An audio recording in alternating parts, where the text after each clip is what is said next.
Olá, semioticistas. Ainda realizando a análise do texto lido no vídeo 109, hoje nós falaremos da denegação do sujeito nesse texto. Então, assim, por mais elementar que seja, quase uma pura forma actancial, nem por isso o sujeito ele é estável ou ele é imutável do começo ao fim. Então, o seu estatuto, o estatuto do sujeito, ele se modifica no decorrer do texto, sendo apreendido num percurso que se poderia formular da seguinte maneira. Nós temos uma redução progressiva de sua superfície de ser.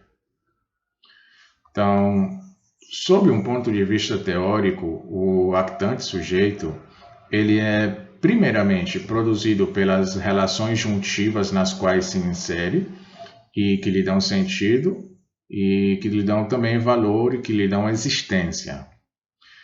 Então, são as relações com os objetos por meio dos chamados programas narrativos.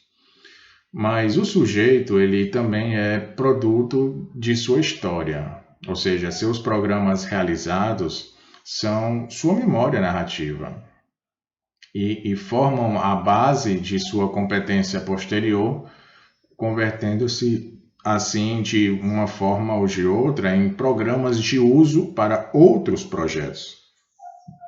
Então, dessa dupla definição do sujeito que condiciona a sua existência narrativa, o sujeito do nosso texto, ele não preenche nenhuma condição.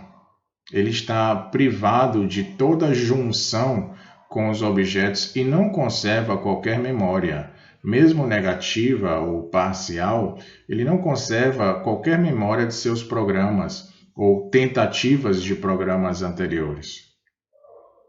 E certamente nós poderíamos considerar que o encadeamento das sequências ela proporciona uma aparência de ordem, ou seja, do que seria do mais indispensável ao mais fútil, do mais individual ao mais participativo, do mais dinâmico ao mais estático.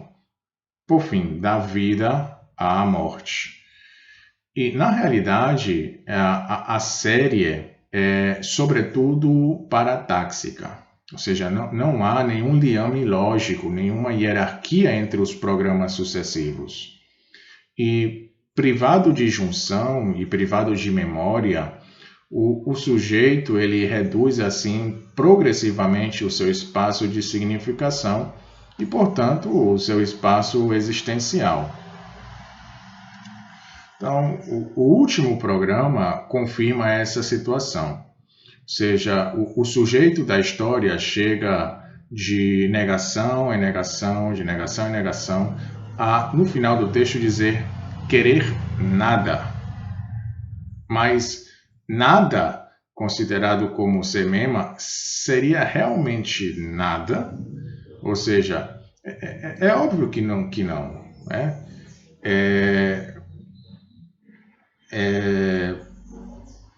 Sob a forma de semas contextuais ou de outro modo, há valor injetado no nada.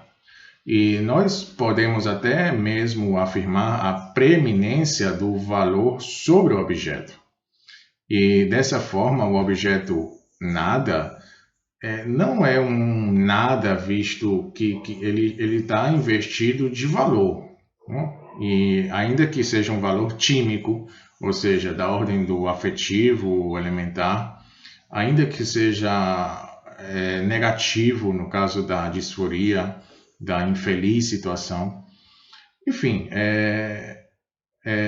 felicidade ou infelicidade, isso é valor, não? E o valor ele é moderno. Então, aqui, ao contrário, o universo é propositadamente anti-axiológico, ou seja, nada é exatamente nada. O valor investido no objeto nada, em geral suposto no discurso, está aqui desprendido do objeto, que é semanticamente isolado por ser separadamente negado. Então, uma vez consumado o percurso de redução, o sujeito sai perplexo e, não encontrando a possibilidade, mesmo elementar, da narrativa que dá sentido, ele experimentou o chamado non-san.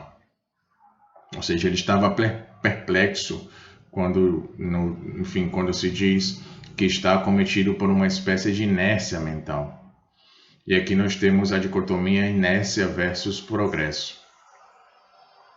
Então, o texto ele aparece como uma história de denegação do sujeito.